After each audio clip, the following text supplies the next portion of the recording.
Welcome to RSA Conference 2024 in San Francisco. My name is Todd Thiemann. I'm a senior analyst with the Enterprise Strategy Group, and we're here talking about discovering and protecting sensitive data with a phenomenal, outstanding panel of CISOs. Thank you very much for joining, but let's get started with some introductions. So to kick us off, Renee Guttmann, could you introduce yourself? Sure, I'm Renee Guttmann, and this is my 28th RSA conference. Woo. First time I was here, 5 vendors. Okay. All right, just by way of context. So I am the former CISO for Time Warner, Coca-Cola, Royal Caribbean, and Campbell's. Fantastic. So Teza Mukkavilli, could you give us some background on yourself? Yeah, thank you for inviting. Not been to 28 events, but that's phenomenal to see the growth. I've been probably last 10 years I've been at RSA.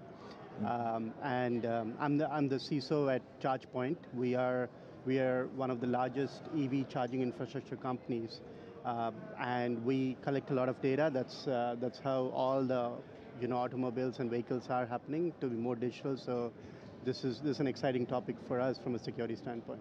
Fantastic. Thanks for that, Teza. And Brad Schaufenbuel. Yes. Could you give us some background? Yeah, sure. So I'm Vice President, Chief Information Security Officer at Paychex. Paychex is a large provider of HR software and services, and we have a ton of sensitive data, so it's a topic near and dear to my heart. Fantastic, fantastic. So to start with, we need to sort of fess up, we own data that we don't know we had. Your team might have some crown jewels out there, or might be a box of smelly gym socks, and you just don't know. How does DSPM or data security posture management solve for that previously unknown, or what you could call shadow data? Renee, do you want to take a shot at that? Sure, so the first thing that I want to talk about is I want to define shadow data. And I want to say this because I think that sometimes we think about this kind of thing as bad. It's not bad. I mean, the business has a job to do, and the reality is there's a lot of cloud adoption going on, a lot of SaaS adoption. I mean, this is now a $250 billion industry. Yep. So it's natural that there would be data outside of that is purely managed by IT. And so that is the data that we're talking about, really, which is how do you discover what's in your Azure environment? How do you discover, what's in other cloud environments? And that's exactly what DSPM does. It's really designed to discover the data. It's designed to classify it, to tell you what kind of data it is, whether it's PII or whether it, in my case, we were actually looking at DSPM solutions to help us discover what was recipe data. So we could actually tell, what a recipe looked like. Mm-hmm. So it's not just, looking for social security numbers. For us it was, and I would also say looking for critical data, because I think that it's not just sensitive. It can be a box of smelly gym socks, but it's highly critical to the gym socks business process. Yeah. So that's exactly what DSPM does, and more importantly, it will tell you then who has access to it. It will tell you whether it's protected. I think a very good use case is when you're talking about developers, and developers are possibly, typically using some form of production data. So if they're using some form of production data, but it is sensitive, and you want to be sure that the data is encrypted or something like that, then again, DSPM will tell you, whether it's who has access to it and whether it's, again, appropriately protected. Tez or Brad, anything you want to add or subtract? Great points. I believe that security as a function needs to enable business, and data is a critical part of that journey. Of course, we have to enable this with a risk management view, and that is where DSPM kind of brings these two, kind of a Venn diagram, right? It brings both the risk and the data together to give you a view, like Renee was saying, who's accessing it, how is it being used, what are my critical data stores, across different compute stores, right? Whether it's AWS, Azure, on-prem data centers, anything. So that is where DSPM plays a very critical role into understanding how do we enable the monetization, usage of data, but also have the right risk controls, the guardrails in place. So that's right. Yeah, what I've found in a lot of organizations, they have a pretty good handle on their structured data stores. Like their relational databases, their data warehouses. It's what happens to that data once it's extracted from those centrally managed data stores, where you start to lose visibility and insights in that data. So somebody extracts the data to a CSV file and loads it up somewhere else, or they run a report and that data ends up in a big PDF file somewhere in a file share. And DSPM, one of the main goals of it is to find that data and allow you to kind of put the controls that you would normally put in that structured data store on those unstructured data stores. You have any thoughts on where that typical shadow data comes from? Is it come from lines of business? Where does it originate? Yeah, it may be. See, there's usually a good business reason that data is required. People aren't extracting data from these centralized data stores just for shits and giggles. They're actually, they have a business purpose for it. They're using it for another a business process, but oftentimes that may not be fully managed centrally, and you lose visibility into it. Okay.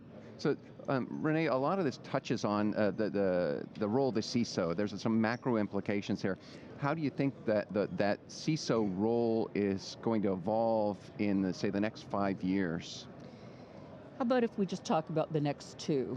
All right, we'll go that far. So I think there's actually 3 forces at play here.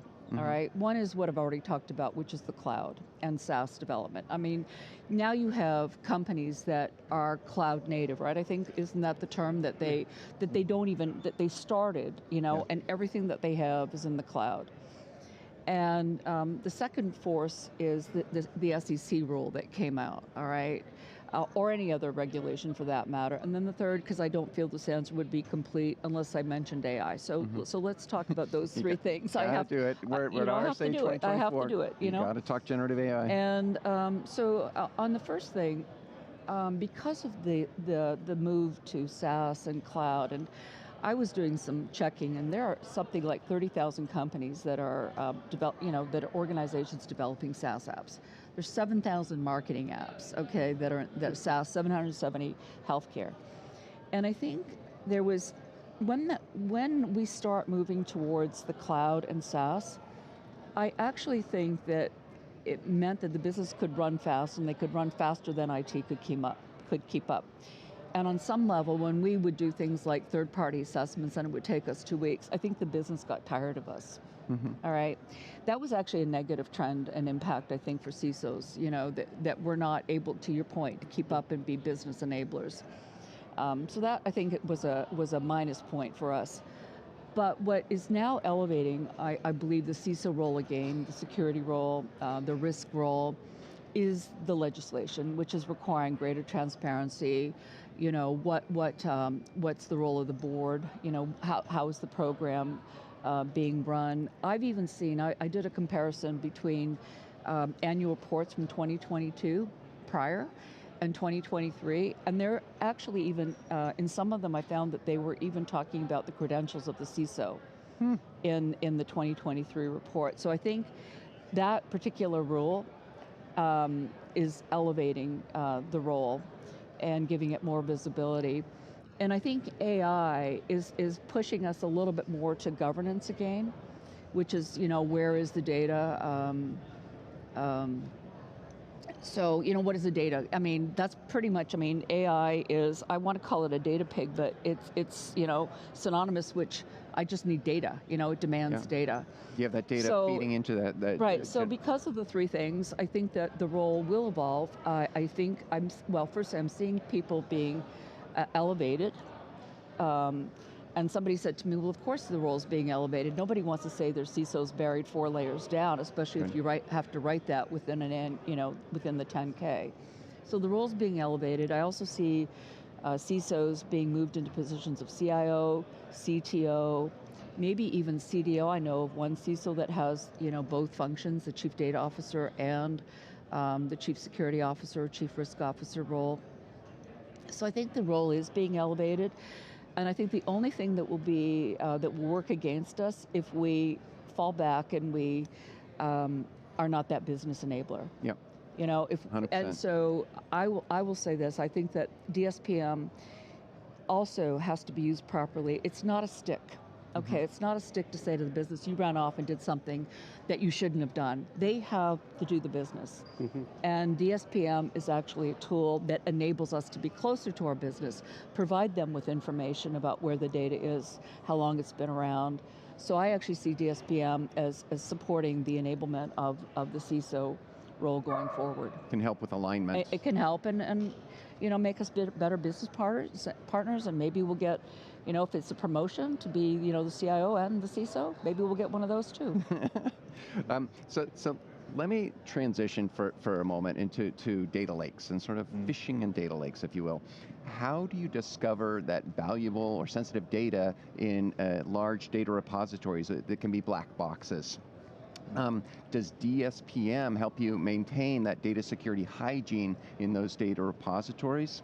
That's the question, and let me hand that to Brad to start off with. Yeah, sure. So, today you have your data in many different repositories, including data lakes, data lakehouses, data warehouses, and all of those tools tend to have some subset of functionality that you would use to manage that data, so manage access to it, identify or control access to that data, but they're disparate.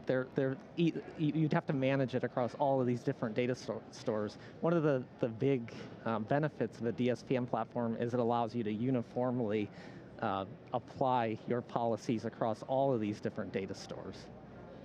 Okay. For Paychex, has that helped in terms of some of the compliance that you have, in terms of going in there and ensuring we are complying with whatever the compliance regime might be? It makes it a lot easier if you're not having to essentially configure and manage and apply those policies across 36 different data store types. You can do it in one place and then have that pushed out to all of your different data repositories. Tez, any thoughts? The visibility is critical.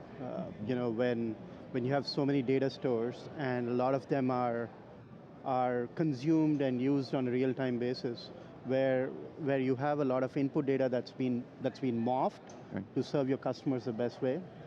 I think having that visibility through this layer is important, instead of relying on different dashboards to determine, and also not in line. You're not doing it, you're almost doing it post, you're probably doing it every week, but something like DSPM brings it really forefront, where you're in line, you can study and you can kind of like visualize it real time what's happening. So it helps bring your security analysts closer to how it's being used and consumed. And going back to the LLM topic that Renee, you were talking about, historically, like CISOs have focused on what is stored, what is shared, but now from a collection standpoint, you only looked at PII, but LLMs are data hungry. They want as much data, and it becomes your responsibility as to what do you feed to it.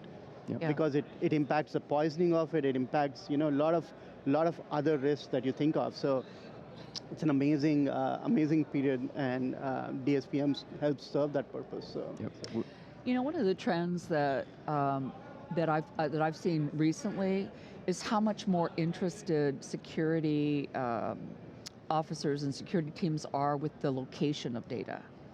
So that was something that recently for me, I'm hearing much more of. I will tell you that 3 years ago, I was in a meeting where somebody said, that is absolutely not my job, to know where the data is and whether we're in compliance to the privacy rules. But more and more, I meant to bring this up before, is the fact that a solution like DSPM will tell you, where is the data located in the world. Data sovereignty issues. Yep.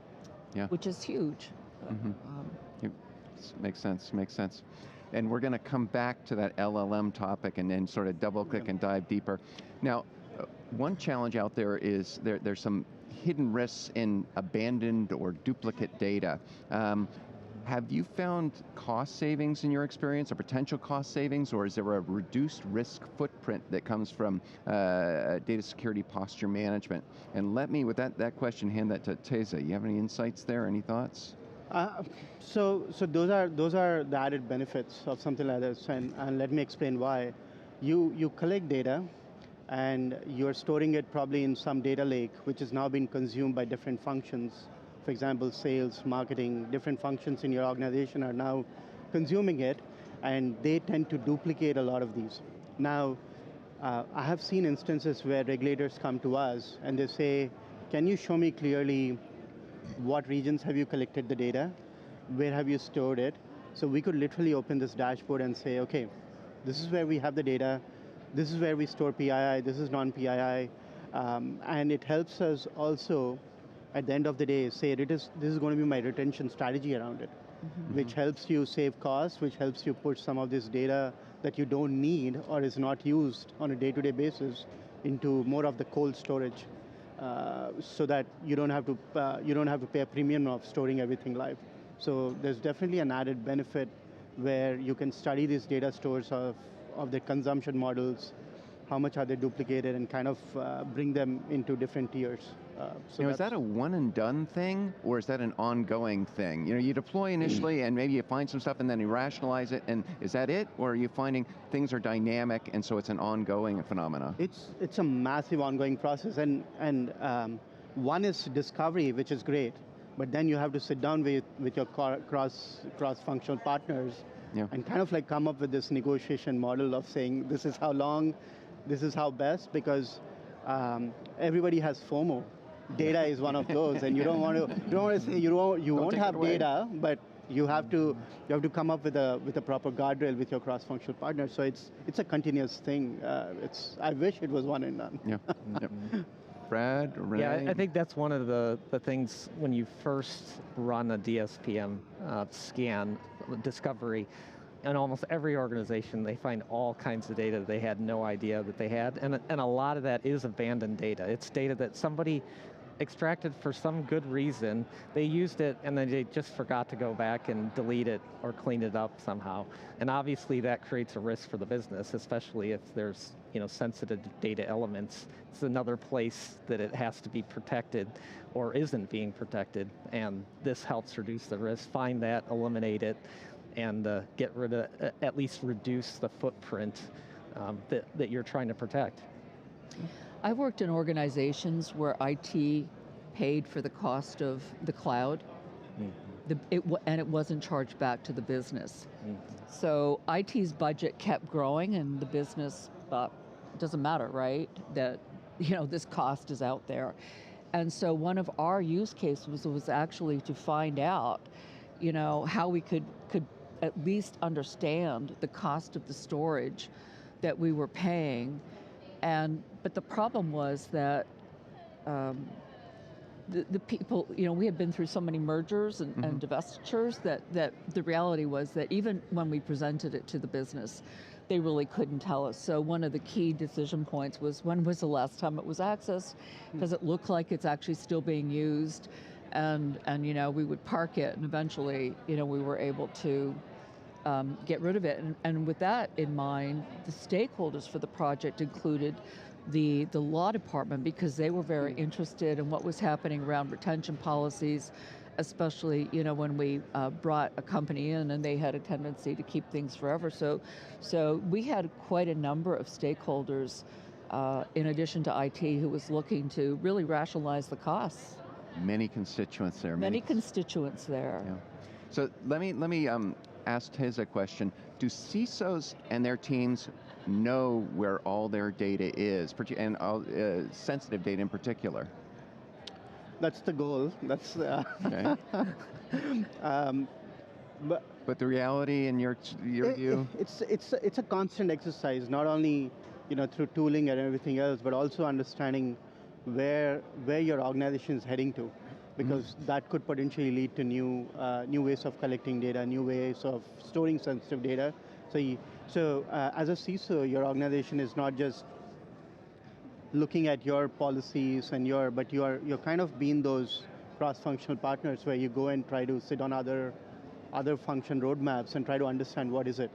And historically, I would say we've been an office of no, so we're not invited to such cool parties, but it's changing, and I think going back to my earlier point about being business enablers, we want to be seen more as how can we enable you to do something rather than flat out saying no for any of that, and that helps with this whole sensitive data, proprietary data, or other data that are there. So massive, yeah. So let me change gears here and talk about generative AI, and it's like the topic of the year, and it's not just a security phenomenon, it's a line of business phenomenon where it's being embraced, and there's a sea change for enterprises leveraging generative AI across the board. Generative AI apps they're relatively new, and some of the data security implications are still emerging. Mm-hmm. How do you enable a business while avoiding the misuse or abuse of valuable or sensitive data with DSPM? And let me direct that one to Brad. You have any insights there or thoughts there? Yeah, sure. Well, the potential for generative AI is incredible, which is why businesses are adopting it as quickly as they are. Some of the risks associated with that are, if your data, if it doesn't have the right access control on it, if it's not classified correctly, it may accidentally be ingested into these large language models and then leaked to folks who really shouldn't have access to it. Yeah. So it's pretty important that that data be properly classified, the access controls are correct, so that doesn't happen. And that's, again, where a DSPM can help identify that and ensure that it's classified correctly, that the access control is set correctly, so that if it shouldn't be ingested into those models, it isn't. Makes sense. Teza or Renee, anything you want to add to that? Well, I called AI a data hog or be something else, but I mean, it really is desperate for data. And so what I have seen is that companies are actually acquiring data from other sources as well. Training data. Training data. And unbeknownst to me, I had a situation where we acquired data that was highly confidential, and the business had even signed a contract agreeing to protect it in a very, to protect it very well. And I do remember the phone call which said, "Oops, the data it wasn't protected as well as we should have protected it." And so I think people have to think about that too, is that it's not just your data. You may be buying it, and you may be under some other obligation to protect it properly. And this is a way that you can actually determine whether you're complying with maybe a contract that you've already signed or that a business unit signed. Makes sense, makes sense. So what steps should CISOs take to secure that LLM infrastructure or Copilot infrastructure, whatever they might be rolling out in terms of generative AI? Yeah, I think I'd start with the non-technical, which means training our users on responsible usage of generative AI. I think that's the best way to start. But beyond that, I think you need to take steps to anonymize or de-identify any sensitive data that may be ingested in the large language models, so that there isn't a mistaken disclosure of that information. And then the last piece is where I go back to my original statement, which is you need to make sure that there's the right access controls and classification of all your data so that it doesn't get accidentally ingested into these models when it shouldn't be. Makes sense. So with DSPM, there's a value rationale. This is beyond the sort of the business case that might trigger you to initially look at it, but the value that it's providing writ large. Why do you, as CISOs, why do you make DSPM a priority? Was it, there could be many different things. It could be, there's a zero trust initiative. There could be a compliance. Maybe it's HIPAA. Maybe it's SEC rule that Renee mentioned. And that's applying to CISOs and data custodians, or maybe it's risk mitigation, or maybe it's also cost savings that comes from rationalizing storage. What do you see as the value rationale for DSPM? And let me start with Teza in that question. Absolutely. I think, one of the key, given where regulation is moving from a SEC standpoint, where CISOs are accountable for any kind of data incidents, breaches, things like that. it becomes extremely imperative for CISOs to understand, because you could shift the accountability to some other business unit, but at the end of the day, if there was a breach, it's the CISO who's responsible for the whole organization, irrespective of whether your data is at a third party, in-house, consumed by whom. And that is where having a clear insight into what's happening with your data, which starts with understanding what are your different places where you collect your data, where you store them. Does it make sense? For you to apply any kind of governance around data, you need to first, see where does this stay, so that you could tie it back to whether it's a HIPAA or a GDPR or some other regulation, and that is where DSPM plays an important role. This was solved in a more, I would say, a multi-step manner in the past. DSPM helps consolidate a lot of this into a single dashboard view. Now, that becomes important for us from an organization standpoint, where when we have to tie it back to saying, okay, we have to delete some data for a user requests some data to be deleted. Mm-hmm. How do we tie it back? It becomes extremely challenging going back to this LLM world, because you're now training your models on public data. Yep. So if I request some company to delete my data, for them to get a handle of what are those layers is an extremely challenging task. So DSPM brings the legal, from a retention standpoint, the privacy angle to it, enabling your business. So a lot of this convergence happens using something like this. So that is why DSPM was a huge priority for us, and it's still, it's a work in progress. You keep on feeding new stores, new data hubs to it, but yeah, we are moving forward. Let me double click on that. So initially, when you evaluated DSPM, there's probably, here's our business case. What have you found as some of the benefits beyond what you thought initially with that business case, or are there things beyond that initial business case? I think one thing that really stuck out was we can now kind of like create a monetary value around different stores, and we have 1,700 to 2,000 of these stores sitting around.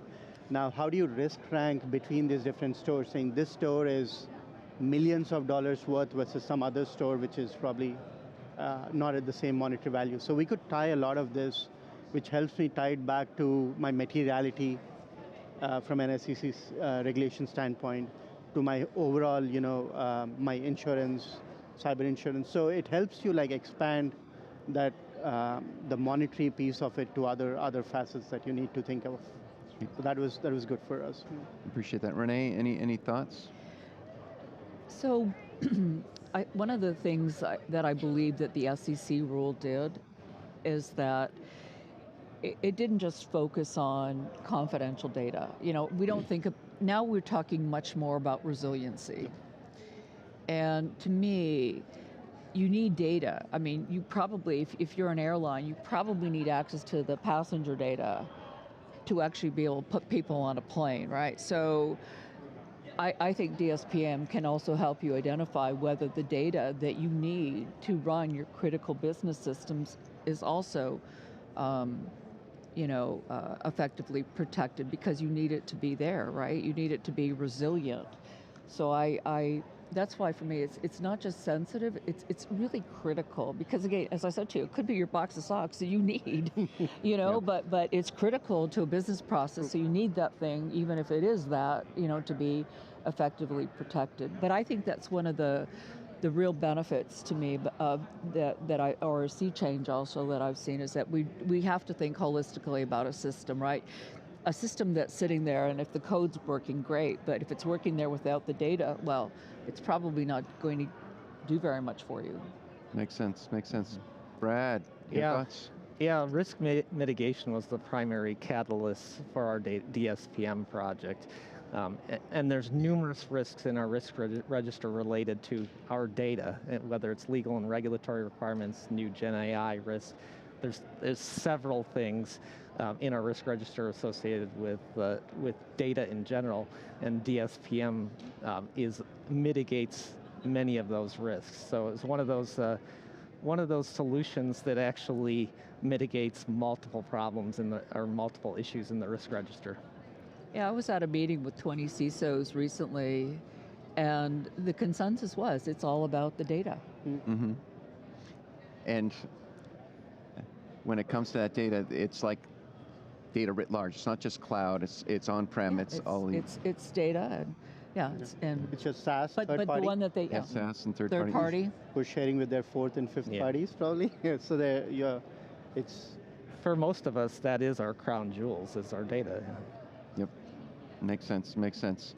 Now, one of the things that DSPM can bring to light is a lot of previously unknown risk that might be there. You might find sensitive data in places unexpected, and that's going to result in a lot more tickets or action items for the SOC team, for your security operations team. Any comments on the impact there? Because you could look at this and go, oh, that's going to be a lot more work. It'll improve my risk profile, but it's going to be a lot more work. Any thoughts on or comments on having experience with it or viewpoint on it? What the implications are? And let me hand that one to Brad. Yeah, well, those alerts are high fidelity because they're related to your crown jewels. Okay, absolutely. So it's not noise here. It's not noise from my perspective, and that's probably the stuff we should be on top of. Okay. And has it allowed you also to sort of get better alignment with the business, with other constituents as you find this stuff and they go, I didn't have visibility to that also? Yeah, that's correct. It gives them insights to the risks related to the business as well. Yeah. I think that's one of the key requirements of a DSPM system is that it actually produces a usable set of findings, something that people can action, something that you could actually give to somebody in your business, and you're not just handing them a piece of gobbledygook that they can't figure out what do you want me to do with this, right? Again, very early on, many years ago, it was definitely a few years ago, we looked into a solution before DSPM was even a Gartner term, right? They had to have invented it because who else would invent this? So we looked into it, and the problem and the reason why we couldn't actually implement the solution that we were testing is because the data that we were actually getting from the system wasn't usable. Mm-hmm. And we gave, we all looked at it and we said, we don't know what to do with it. And there was no clicking, and there was just nothing that you could put a user in front of and basically ask them for help. So that's actually for me a big requirement is when you do get the alert or whatever you want to call it, that you be able to have the context, and be able to give somebody an ability to action it, because I don't think all the actions are going to be taken by the security team. You'll probably want to give that to somebody else and then talk to them about what will be the next step here. And you probably don't want to automate it because you could bring business to a halt if you make the wrong decision there. You might end up with a rule that says if it hasn't been used for 2 years, maybe we'll do something besides keep it. But for the most part, no, you don't. You don't automate it. Teza, any comments there?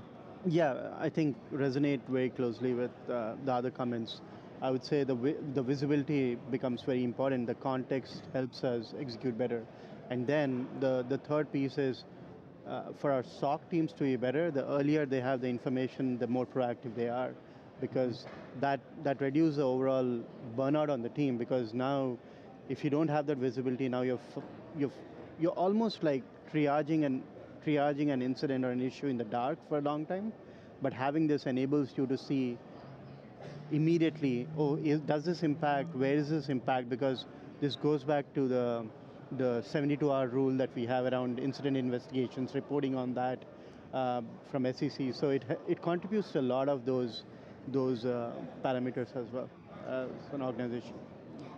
I consider it actually a pre-incident mitigation, tool, because at the end of the day, if you do have, confidential data or sensitive data, and it's exposed. I mean, how many people have ever had an S3 bucket, exposed? And everybody, right? So at least this way, that's a nice alert to get, because that means you can fix it before, it lands, in the news.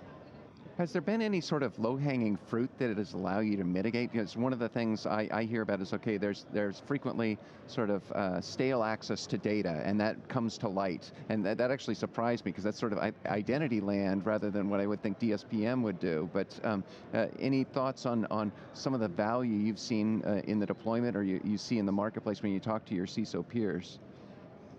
Yeah, going back to the S3 bucket point, which is probably the most common thing that every CISO deals with. But then, when you first run a scan like this, you probably see a lot of DSPM, a lot of S3 stores. But now you have to go and remediate. And some of these buckets or some of these data stores are designed to be accessed publicly. So you need to almost differentiate, saying, okay, this has to be accessed publicly given the nature of my business, and some should not. So it also helps you clearly differentiate or tier them out, saying, okay, let's have this publicly exposed, but we also know what data is in there, versus something else which should be privately be kept. So it helps you with some of those remediation strategies in an effective manner. Yeah, that's the big difference between DSPM and CSPM. Is a CSPM tool will typically tell you, okay, you've configured this as open to the world, but it doesn't have any context in what's in that S3 bucket. DSPM actually goes in and sees what data is in the bucket, which is important. And we talked about a little bit earlier about alert fatigue. You don't want to have to go and look at every S3 bucket that's open to the world. You only want to look at the ones that have sensitive data in it that you don't want exposed. Makes sense. Renee, any thoughts? Again, DSPM just provides so much value because what I talked about, even the trend towards SaaS and cloud, and it not being managed by IT, then there is a good chance that the identity won't be in your identity platform. So I would say that there's probably a good chance that, again, there's access, outside of the identity platform. And more importantly, I think that you would find that there's access, and if your policy is that you need two-factor, I'll bet you find that there's data that doesn't even have two-factor implemented. So it's not surprising, again, that this I don't want to call it unmanaged, because business probably thinks they're doing a fine job managing it. That's why I hesitate to throw rocks at it. But it definitely, it's not a surprise that there are identities, that are no longer active within the company being used to access data. Yep. So when you look at DSPM and you've seen the cycle of deployment, do you have any advice for your CISO peers on how to get the most value and have the most effective deployment of DSPM? Were there any things you did or constituents you consulted with to get the most value out of your DSPM deployment? Let me have Brad take a shot at that. I'd start up by saying, make sure you're ready to remediate the issues that are inevitably going to be found. Because I think that's the big surprise when folks first connect to DSPM and they get a volume, or they identify a volume of issues that they may not have really planned on dealing with. But once you have that visibility, you're probably going to want to address those issues. So you should plan, when you go into it, you should plan on dedicating some resources to fixing the issues that you find. And is that the CISO talking to their IT peers on the line of business peers, saying, hey, we're doing this and we might find stuff, let's all be prepared to go about remediating this stuff? Yeah, I think that's a good conversation to have before you start. Yes, it's not security in isolation. Yeah. Yeah. Teza? Absolutely, it has to be a collaborative conversation with different partners, because one is your cloud stores that you have, but your third parties are a big piece of how to make your DSPM more effective. So you cannot chew the whole thing off. So it's a roadmap that you start off with your big hitters, which are probably some of your cloud, Azure or AWS or things like that, and then you slowly start expanding to these other, because your infra teams won't know about some marketing tool that's being used to do some personalization of website for a customer. They won't even know about that, right? Right. So you have to step in and keep going. So it's be ready for chewing one off, then going after the other. So, but it's one of the greatest payoffs you would see as a CISO from a risk management standpoint. I strongly believe that. Yeah. We were very clear when we did our evaluation what the outcomes were that we expected to achieve. One was obviously the storage, which meant that the IT infrastructure team was widely interested in our access, so they were a clear stakeholder. But when we said that we would be able to discover orphan data, abandoned data, data that wasn't properly protected, data that was well past its retention schedule, we had total support from the legal department, from the retention, from the privacy attorney, and we didn't even start the evaluation until we knew that whatever we were going to find, that we were all on board, that we all agreed that this was a risk that was worthy of understanding better, and we all sort of had a role when the results came out to play, so that it wasn't just going to be a report that was sitting on a shelf and nobody was doing anything about it. And there was no surprise. Like a lot of partners didn't say, "What do you mean you ran a tool and you found all this stuff and you didn't tell me you were doing it?" So there was just, CISO should not surprise stakeholders. So was there did the line of business buy in? Was there a win for them, or they were just, from a corporate standpoint, they bought into the fact that we need to protect this data? Everybody bought in, and the tools were not ready. The tools were not ready, and the hardest thing that I've ever had to do is give back money as a CISO, because there was just no tool that we could agree that would work. And this was years ago, before the term DSPM actually became a term. So we've had a tour de force in data security posture management. We've covered a lot of material. Any final thoughts, closing thoughts, any of the thoughts that you haven't expressed that you want to bring out, or lessons you want to share? And let me start, Brad. Yeah, I would say get started. At the very least, it's fairly easy to connect a DSPM to your infrastructure and get that visibility. So if you're not sure if it's going to bring you value, you can usually find that out without making a commitment to purchase it. So just get started, at least know what your risk is. Teza? Yeah, I strongly believe data is kind of that function that brings everybody together. Just like CISOs kind of moved into the CIO kind of part, they're moving more into the CDO world, right? So, and something like DSPM is an important critical piece that can help you leap forward. It looks like a massive thing, but you have to just get started, and the visibility itself amazes you. So yeah. And it's an ongoing thing. It's not a one and done. It shows value over time. Absolutely. I do training for the NACD, the National Association of Corporate Directors, and they have a 100-page document on cyber risk, and they have a list of questions that they, that you can ask the CISO. Ask them this question: where's your data? Do you know where our data is? How well is it protected? I wouldn't even begin to know how to answer that question unless I had a solution like DSPM in my pocket to help me. Otherwise, I'd be like, I don't know. Do you know? I don't know that the board wants that answer. That makes sense. So that's all the time we have. I want to thank our panelists and thank that's Renee and Teza and Brad, and also thank everybody who's watching. So be sure to check out the rest of the sessions at brighttalk.com. Thank you, and have a fantastic day.